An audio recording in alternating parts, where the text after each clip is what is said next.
shout out to the Shake Squad, 90 Gang Stand Up. We just got some fire new information pertaining to the Pro-Am for 2K19. Check it out. To allow friends to play competitively. So we have private matchmaking back in NBA 2K19's Pro-Am.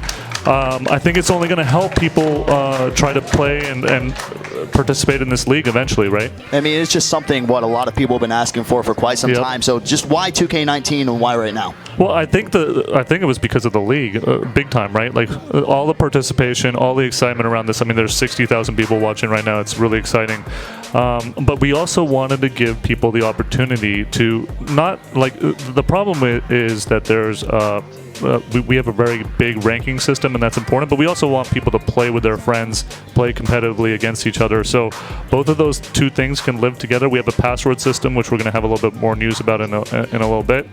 But you can play with your friends and play competitively as teams. So go ahead and just give us the breakdown. So when players load up, what is going to be the way that we kind of go on through so then you can match up against other Pro-Am teams? Yeah, so you're going to have a password. You're going to create a password with one team, and that other team will be given that password, and those two teams can connect to play against each other. It allows us to continue to keep the ranking system, but also allow people to play competitively against their friends, which is what people have wanted for such a long time. Yeah, I mean, you guys can see on your screen, obviously, if it's private matchmaking, they're not going to count as ranked games, because that's going to lead to the inflation. But just for you, for somebody who's been around, obviously, by 2K for so long, you've seen the road to the All-Star game, Crown the King, even you go back to those days. But now we're here in this. How excited are you for private matchmaking in Pro-Am? Yeah, I mean, NBA 2K19 is less than 2 weeks away, right? So I think that this is just another feature for us to push. Every feature, every year, our incredible dev team pushes it to another level, right? So with Pro-Am, it was really important for us to allow our friends to play with each other. So this is a big one. This is a pretty big deal, but this is a long time coming. I mean, I remember sitting with K-Spade going into 2K14, and there was no crew. There was no 5v5 at all. But I remember when we found this out, K-Spade was so upset, and we went at 2K to have them, you know, put 5v5 back into the game. We was all tired of playing 3v3 rooftop basketball. But for 2K Next Gen, we started off with 5v5 Park, and I pushed, we all pushed. We had a lot of people pushing to bring back some form of crew back. Eventually, we got Jordan Rec Center, and then we got the Pro-Am. It's all history, man, but this is definitely something we've been asking for since at least 2K15. Private matches so we can play against friends and friends teams, and also so we can get better, you know, test some things out, work on our squad. You want to have a practice squad so you can run some plays and test some things out, but you also have some challenges and some tournaments that you want to run for yourself. I think this is a great step in the right direction, man. Finally, 2K, let's get it.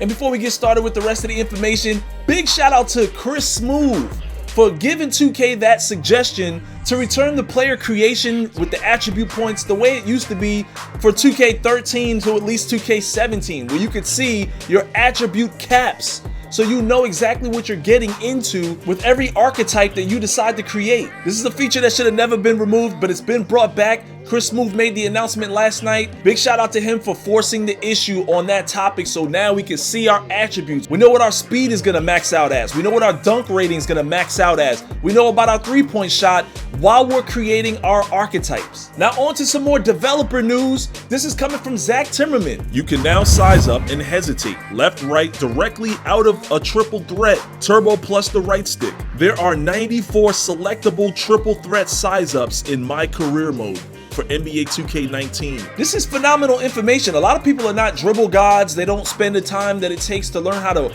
work that right stick. That is a welcome new feature. Can't wait to try that out with one of my archetypes. Zach continues. If you do a jab or step over move out of the triple threat, you can combo that with a hesitation to the left or to the right, turbo plus the right stick, to create lateral space for a jumper or a drive to the rim. Added triple threat style packages to NBA 2K19. Packages come with the stance, regular jab, quick jab, step over, and trip pump fake. So yeah, look at your shot creating slasher or your slashing sharpshooter. He might not have the best dribbles or handles, but now he can explode out of the triple threat and maybe get his way to the rim or get some space for an open jumper. Zach said they also added some layups and dunk fakes. You can go to the rim and stop and fake the ball as if you're going up and have the defense just jumping all out of their shoes. That's how I used to play in 2K15 and 2K16. I like to hop step into the lane, pump fake before I go up, and then make my layup after everyone jumps. That was kind of removed for 2K18. One other important thing Zach says is that every archetype has been rebuilt from the badges to the attribute towers. He says skill gap is the top priority. So what does this mean? All the archetypes are going to be totally different. You can't bank on what you knew worked in 2K18. You can't say, I was comfortable with my shot creating slasher. You don't really know what's going to be the move in 2K19 until we actually play it. I mean, he says he's been contemplating for weeks on what arc to make because there's so many good choices, and he makes the game. Zach also says that most dual archetypes have at least one Hall of Fame badge, almost 70% of them, but approximately half of them have more than one. And this is pertaining to defending in the post. He says you'll be able to do the pull the chair out from under him move. This is gonna work really well in the 1v1s. You know how these bigs like to cheese the back downs in the 1v1, so now you can disengage from that back down animation and make them fall down and probably lose the ball. And finally, my man Tony Jackson asks a really important question. He says we have the takeover system attained by playing your role, but is there a consequence for being cold or not playing your role? For example, a -10 on your attributes when you're cold. And Mike Wang said yes. So there's a potential -10 to your primary attributes when you're cold. This just makes me wonder if all this was already in 2K18, like when you catch fire, do you get a +10? Or when you're cold, or do you get a -10? Maybe this was already in 2K18, but now they're just making it known that it's out there and it's available. It's probably always been in 2K, but now you can actually activate it like in takeover mode, and now you can actually know exactly that you got a +10. We didn't know that before. Anyway, as always, let me know what you guys think in the comment section. More news on the way as it comes. It's your boy Shake. As always, smack that like button to show your support. Subscribe if you're new to my channel. Turn on notifications so you get this news when it drops, and I'll see you in the next one. Yeah, when that prelude come out, I'm gonna have like 3 accounts ready to just play that shit. I have a backup account ready to build. It should be like last year. You should be able to make a build and keep making more. Yeah, but that was when you did, what is it? Just bleach. Oh, you're right. There was like a little glitch thing you had to do. Oh, like, yeah. that's terrible. File, all that. I was able to do it because I was on Xbox. One on Xbox, one on PlayStation.